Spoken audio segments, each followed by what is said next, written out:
So my reading this morning is in the back of your large gray hymnal. You don't have to turn in the back, but if you'd like to follow along, you can.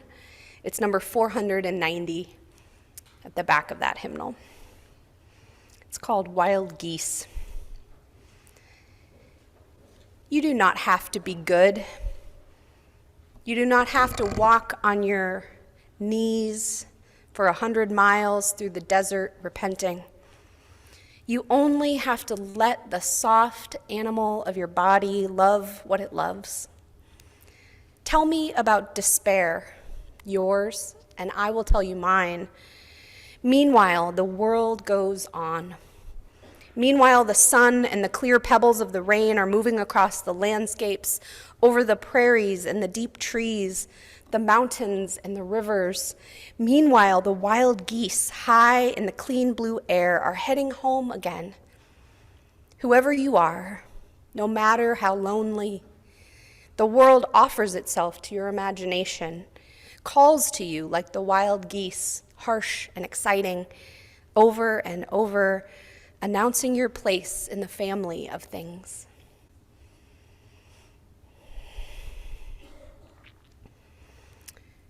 When I first started seminary, I was in a rough place in my life. I had been struggling in my previous school program. I had been struggling with an eating disorder.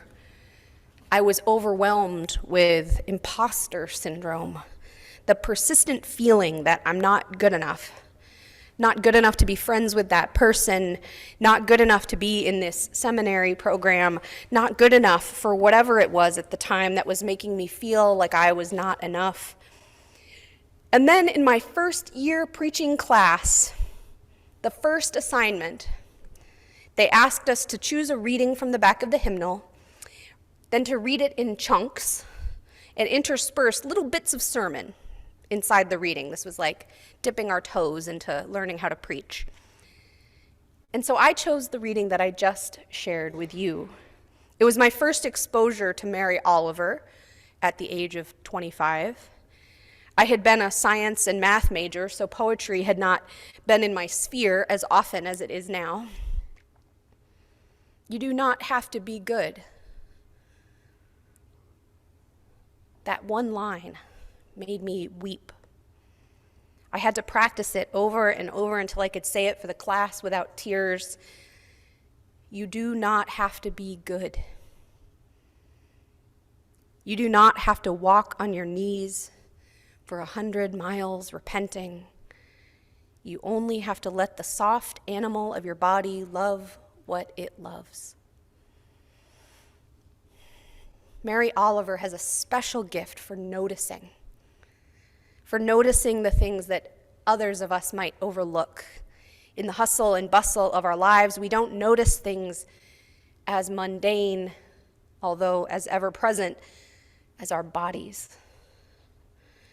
Unless, of course, we're trying to keep it healthy or change something about it, or perhaps if we're experiencing some sort of illness or pain, then we notice.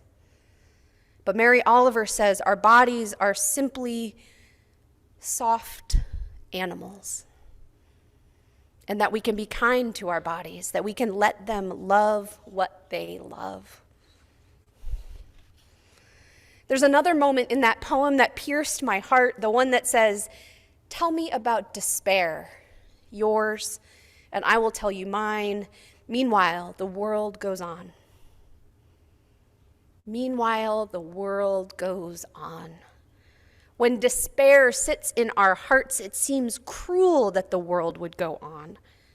How dare it? If you've ever experienced deep grief, you know this feeling. How dare people go about their lives as if nothing has happened? But it does. It does go on. And Mary Oliver reminds us of the ordinary miracles that continue, like the wild geese, that remind us that we are a part of it all, that the geese, quote, announce our place in the family of things. Unitarian Universalism affirms what Mary Oliver says in this poem. Each of us has inherent worth and dignity. Inherent worth, and dignity, that we are held in a love greater than our comprehension. We do not have to be good, or at least we do not have to be perfect. We do not have to earn that love. We are each a part of the interdependent web of existence, or we might say, and I think I prefer the way Mary Oliver puts it, we are all a part of the family of things. Today, as we kick off our December focus of finding the miraculous, we turn to the poet Mary Oliver to help us on this quest. And we look to each other and to ourselves to notice, to pay attention, to be amazed, and then, of course, to tell about it. May it be so.